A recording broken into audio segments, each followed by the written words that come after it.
පෝරුවේදී ඔයාට උනේත් මොකද්ද? ඔය ටික. කෝට් එකක් අන්දලා නේද? මල් ගහලා කෝටු වාගේ ඇට කෝටු ටිකකට ඔය ටික දාලා තිබුණා. මොකක්ද වෙන්නේ? පවුඩර් දාලා සුවඳේ බෑ. ඉඹලා එක් කරගෙන ගියා ගෙදර. පවුඩර් ටික හොදලා ගත්තාම පවුව දවුදේට කුණු කෙල පෙරාගෙන එළියට එනකොට තේරෙන මොකද්ද? අපේ අප්පා මේකද මේ ගෙනාවේ. හැබැයි දැන් අතාරින්න බෑ බැඳලා. ඕකට තමයි බඳිනවා කියන්නේ. දැන් ඉතින් මොකද වෙන්නේ? ලෝකෙටම කියනවා අපේ නෝනා හරි හොඳයි. දන්නව ගඳයි කියලා. ඒ වුණාට කියන්නේ අපේ නෝනා හරි හොඳයි. ඕක තමයි මහත්තයා මුලා වෙලා අනිත් ලෝකයක් මුලා කරනවා කියන්නේ. හැබැයි ඇත්ත දැනගෙන ඉන්නේ. උදේ පාන්දරට පෙරෙන කුණු කෙල සුවඳද? ඒව පවුඩර් සෙන්ට් වගේ නේ ගඳයි. টয়ලට් එකට ගියාට පස්සේ එන්නේ මොනවද? සඳුන් පිච්චමල් ගඳයි. ඒක යථාර්ථයේ දැනගෙන උනත් මොකද කියන්නේ? නෝනා හරි සුවඳයි. එයා හරි හොඳයි. මහත්තයා හරි සුවඳයි. අපේ බබා හරි සුවඳයි. නමුත් මතක තියාගන්න අම්මා, ඔබ හිත යටින් මේ ඇත්ත දන්නවා. මේ ගඳ බව දන්නවා. මේ කුණු බව දන්නවා.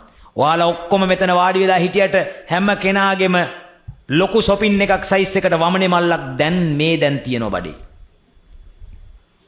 අඟල් 8ක දිගට අඟලක් විතර මහතට අසූචි දණ්ඩක් මේ වෙලාවෙත් මේ සියලු දෙනා ගාම තියෙනවා. ඒ කියන්නේ මොකද්ද?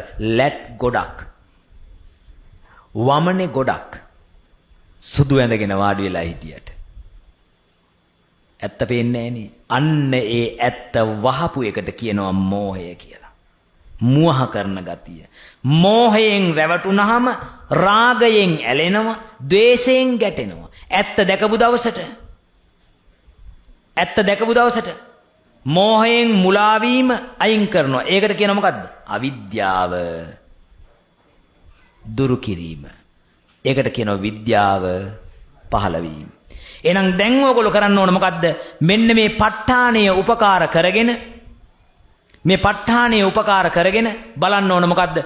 කබලින්කාරෝ ආහාරෝ ඉමස්ස කායස්ස ආහාර පච්චයේන පච්චයෝ. කබලින්කාර ආහාරය මේ කයට ආහාර ප්‍රත්‍යයෙන් ප්‍රත්‍ය වන්නේය. හරිනේ? එහෙම බැලුවා. එතකොට තේරෙනවා කබලින්කාර ආහාරයෙන් මේ කය හැදිලා තියෙනවා නම් මේ කය මගේ නෙමෙයි. ඒක අයිති කාටද? හේතුවකට. මොකද්ද හේතුව? කබලින්කාර ආහාරය නැමැති හේතුවක ඵලයකුයි මේ හැදිලා තියෙන්නේ. දානේ වළඳලා ඉවර වෙලා ධාතු මනසිකාරය කරන කට්ටියත් උත්සන්න බලන්න.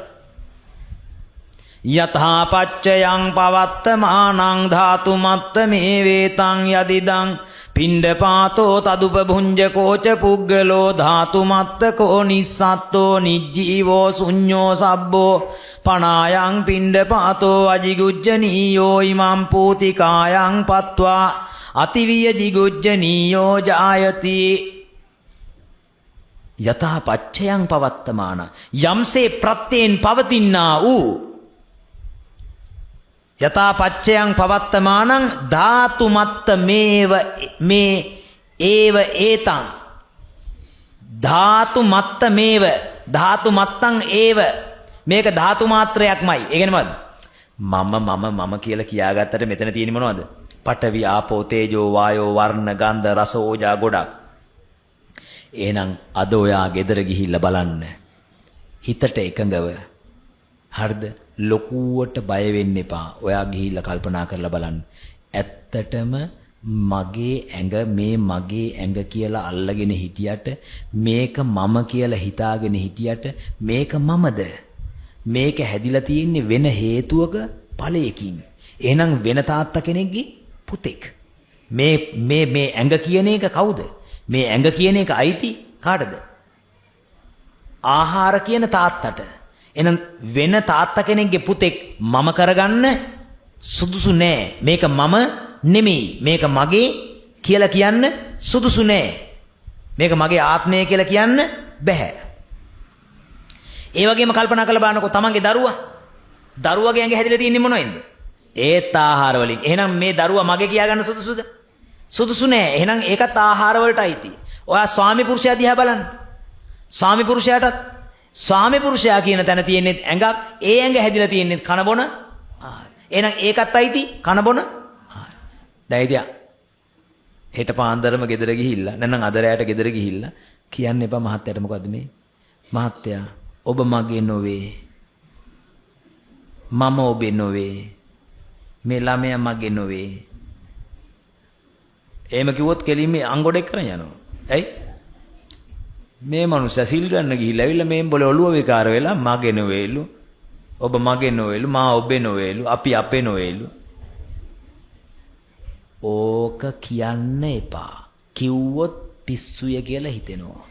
ඇත්ත ඕක. ඇත්ත ලෝකයට පිස්සුයි. ඇත්ත ලෝකයට පිස්සුයි. බොරුව තමයි ලෝකයට ඇත්ත වෙලා තියෙන්නේ. ඒ නිසා ඇත්ත කියන්න යන්න එපා. ඇත්ත කරන්න. මොකද්ද? ඇත්ත හිතින් බලන්න. ඇත්ත හිතින් බලනකොට බොරුව දුරු වෙනවා, අවිද්‍යාව දුරු වෙනවා, මෝහය දුරු වෙනවා, සක්කාය දිට්ඨිය ගෙවෙනවා, ගෙවි ගෙවි ගිහිල්ලා සෝවාන් වෙනවා. gedara මිනිස්සයා දන්නේ නැහැ. එකම ඇඳේ නිදාගන්නේ නෝන සෝවාන් වෙලා. මිනිහා පායේ නෝන සෝවාන් වෙලා කරන්න දෙයක් නැහැ. එකම හැලියේ ඉදෙන බත් කාලා දර්ශනය ප්‍රකට කරගෙන නිවන් දකින්න දර්ශනය ප්‍රකට කරගෙන මතකනේ කරණීයමෙත සූත්‍රය කියන්නේ මොකද්ද? දිට්ඨිංච අනුපගම්ම සීලවා දස්සනේන සම්පන්නෝ. අන්න දස්සනේන සම්පන්නෝ. නිවන් දකින්න දර්ශනයෙන් සම්පන්නයි. නිවන් දකින්න දර්ශනය කියන්නේ මම මේ අද උගන්වපු දර්ශනය. මේක ඉතින් ගොඩක් වෙලා උගන්වන්න බෑනේ. දීලා තියෙන වෙලාව මදිනේ. නේද? දවල් දානේ වළඳන්නත් එපා නේද? ඔව් වළඳ හිටියාම ඇති. හරිද?